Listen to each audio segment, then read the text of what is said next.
Would you please stand for the reading of the gospel?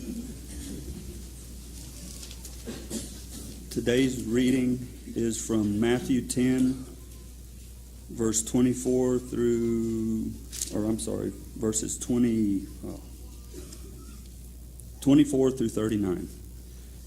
The student is not above the teacher, nor a servant above his master. It is enough for students to be like their teachers and servants like their masters.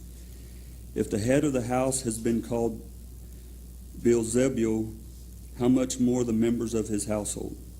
So do not be afraid of them, for there is nothing concealed that will not be disclosed, or hidden that will not be made known. What I tell you in the dark, speak in the daylight. What is whispered in your ear, proclaim from the roofs. Do not be afraid of those who kill the body, but cannot kill the soul. Rather be afraid of the one who can destroy both soul and body in hell. Are not 2 sparrows sold for a penny? Yet not one of them will fall to the ground outside your Father's care. And even the very hairs of your head are all numbered. So don't be afraid. You are worth more than many sparrows. Whoever acknowledges me before others I will also acknowledge them before my Father in heaven. But whoever disowns me before others, I will disown before my Father in heaven. Do not suppose that I have come to bring peace to the earth. I did not come to bring peace, but a sword. This is the reading of the gospel. Thanks be to God.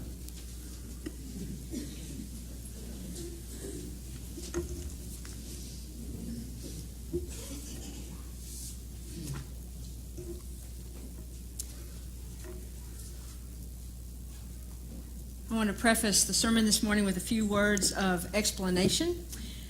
Sometimes it's all too easy to hear Jesus' words through a particular framework or bias, and we interpret those words in a way that may not be in keeping necessarily with what the text is truly putting forth. This is particularly true when what Jesus has to say is demanding, off-putting, or difficult. In the reading from Matthew today, Jesus offers a list of what it looks like to be his disciple and what it might cost to be his disciple. What he has to say is not for the faint of heart, and it certainly requires a thoughtful and discerning response from those who call themselves Jesus' followers. Jesus tells them that if they follow him, they will be subject to the same threats and persecution that he has faced. But he also tells them not to be afraid, because there isn't anything that anyone can do to them or take away from them that will separate them from the presence of God. Not anything can separate us from the presence of God. Then Jesus speaks words that could easily be misunderstood or misinterpreted. He said, "Do not think that I have come to bring peace to the earth. I have not come to bring peace, but a sword. For I have come to set a man against his father, and a daughter against her mother, and a daughter-in-law against her mother-in-law, and one's foes will be members of one's own household." As one devout Christian woman wondered, how did that ever get in the Bible? The Jesus she knows comes to bring peace, not a sword. And aren't we supposed to live in harmony with our children, our parents, our in-laws? Is Jesus promoting some kind of dysfunctional family dynamics? And the answer, of course, is no. Jesus is describing the reality of what a faithful disciple might encounter while living out the gospel. Disciples seek to live into their Christian faith while facing conflict and discouragement, which may in turn cause divisions or turmoil among family members or close relationships. As I just mentioned, Jesus' teaching is not for the faint of heart. However, while Jesus promises that those who kill the body can't kill the soul, he does not promise that there won't be suffering. He all but guarantees it. Suffering on his behalf or for his sake is not wasted, nor is it empty. Jesus invites his disciples to recognize a faith that is able to overcome fear during persecution and to persevere in that faith for the transformation that Jesus seeks. Okay, I've mentioned just a couple of times that I'm a fan of the Texas Rangers. Actually, I really do like baseball. And unbeknownst to me, the movie 42 has shown at least 2 or 3 times in the last 10 days. Jackie Robinson was the first black player in baseball. You may or may not know that 42 is the one number in baseball that has been retired for all teams. Nobody wears the number 42. So I watched this movie, and it is the story of him being brought on to the 1947 Brooklyn Dodgers baseball team. And this morning, if everything works like it should, fingers crossed, we're going to see a couple of clips from the movie, because there are some parallels in this to what the teaching from the gospel this morning is. Branch Rickey, who was the owner, announced to his upper-level staff that even though he knew it would cause a stir, he intended to bring an African-American baseball player into the major leagues. And his staff reacted like one might imagine to such an announcement in 1945. They were concerned for what kind of abuse Mr. Rickey would face and what kind of uproar it would cause. So let's see if the clip plays.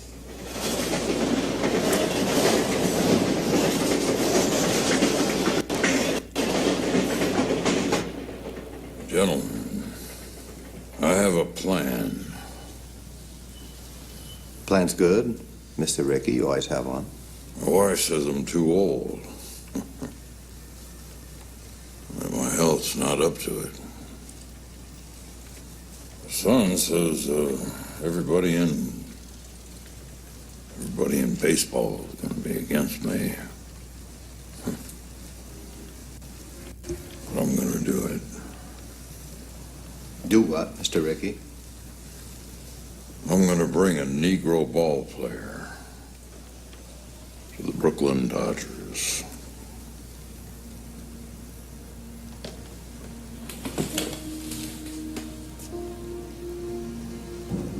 With all due respect, sir, have you lost your mind? Think about the abuse that you are going to take from the newspapers, let alone how this is going to play out in Flatbush. Please, Mr. Rickey. Sit down, Harold.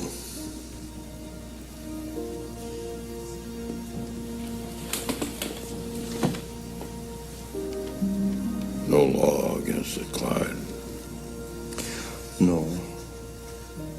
No, but there's a code. You break a law and get away with it. Some people think you're smart. You break an unwritten law, you'll be an outcast. So be it. Mr. Rickey would not be dissuaded. He scouted the African American teams until he found the right candidate, a tremendous player with somewhat of a hot temper, one Jackie Robinson. Humorously enough, Rickey makes the comment that Robinson is Methodist, that he is Methodist, and that God is Methodist, so it should work out. When Rickey and Robinson met and Rickey told Robinson what he intended to do, Rickey also tried to provoke Robinson by asking Robinson how he would respond to the certain trouble that would transpire. Robinson asked if Rickey wanted a man who didn't have the guts to fight back. And Rickey responded that he wanted a man who had the guts not to fight back. There was no question that Rickey was a Christian man. He made it clear to Robinson that he knew this journey would not be easy or popular, but he would stand by Robinson all the way if Robinson would play his best and not retaliate when provoked.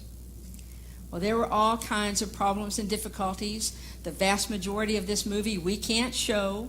It's full of some things that, well, we just wouldn't put on in here. But through it all, Robinson kept his temper under control. He continued to do his job, even though he was clearly an outcast and at the mercy of both his own teammates and their opponents.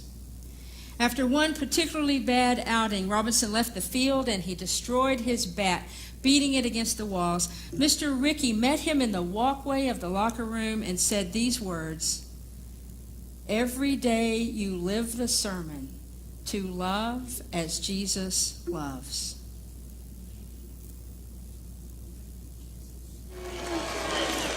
You don't belong here. You hear me? Why don't you look in the mirror? This is a white man's game. All right, get that through your thick monkey skull.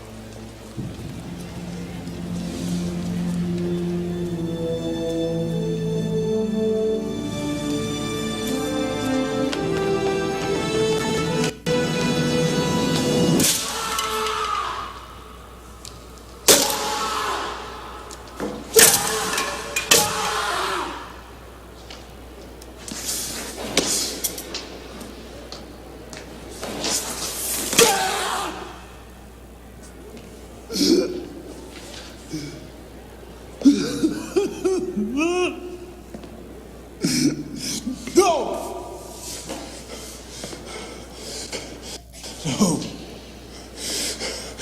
Next white son of a bitch that opens his mouth, I'll smash his teeth in.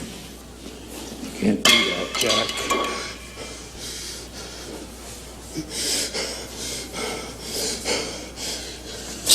I'm supposed to just let this go on.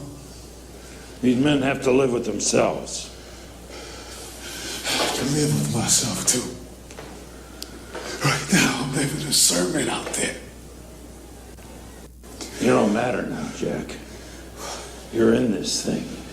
You don't have a right to pull out from the backing of people that believe in you, that respect you, that need you. So, If you fight, they won't say that Chapman forced you to. They'll say that you're in over your head, that you don't belong here. do you know what it's like having somebody do this to you? No. No. You do. You're the one living the sermon. Rickey offered comfort to Robinson as he wept, and then he challenged Robinson to go back out onto the field and be the witness of what a ball player and a Christian man could be. Toward the end of the movie, the viewers see the transformation of how Robinson's teammates first began to run interference for Robinson with the other teams, and finally the acceptance of Robinson not just as a ball player, but as a man. Robinson asked Rickey why Rickey brought him onto the Dodgers team, and finally everyone finds out the true reason for Rickey's actions. Rickey tells Robinson that he had served as a player coach on a team several decades before. And in an humble and confessional way, Rickey spoke about an African-American player on that team who was not accepted and left the team a broken and defeated man. Rickey said he told himself that he had done everything he could to make things different, but he knew deep in his heart that that was not true. He said that bringing Robinson to the Dodgers and watching the changes that that was bringing had helped him to love baseball again. Mr. Rickey listened to his heart. He listened to the lessons of his master, Jesus Christ, and decided what his faithful response should be. Rickey was willing to take the chance of being misunderstood at best and outcast most certainly in order to be obedient to the gospel lesson that we are to love one another as Jesus loves us. To watch the transformation of not only the players, but the fans, to recognize the talent of and to accept the presence of the first African-American professional in Major League Baseball was inspiring. And now we have the last clip. 27 bases this season and is yet to be thrown out at Temple. Needless to say, Austin Mueller being careful with him. Give me something. Give me something I can hit. You want it? What are you afraid of?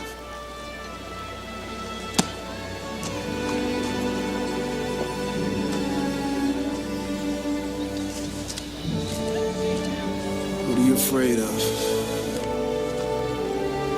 Austin Mueller looking in for the sign. Be careful what you ask for, boy.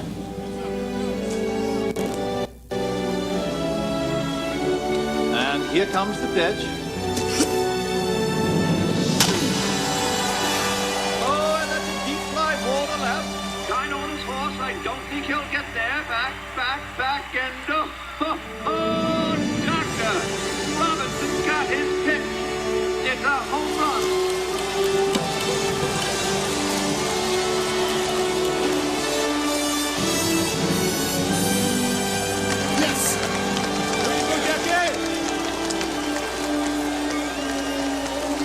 Jack in his home run trap now, and even the home crowd here at Forbes recognizing something special when they see it.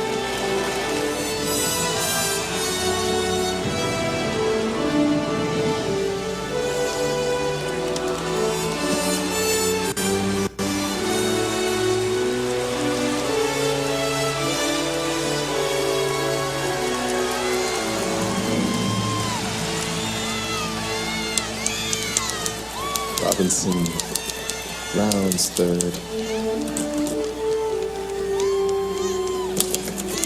Headed for home. Sweet home.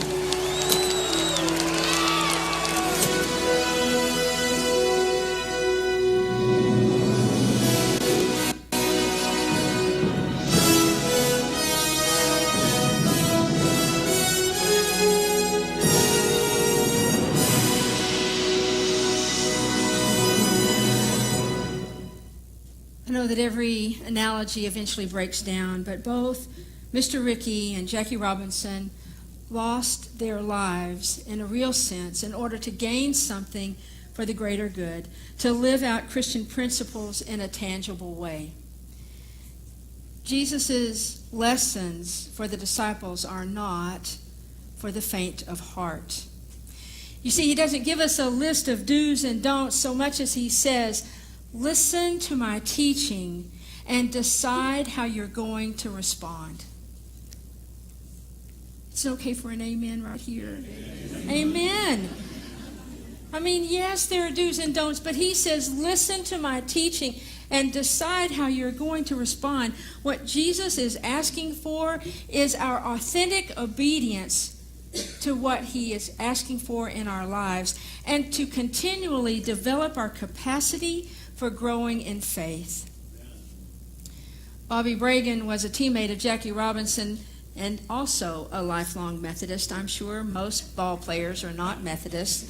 But several years after his retirement, Bragan said in an interview that one of his major regrets was how he treated Jackie Robinson when Robinson first came to the team.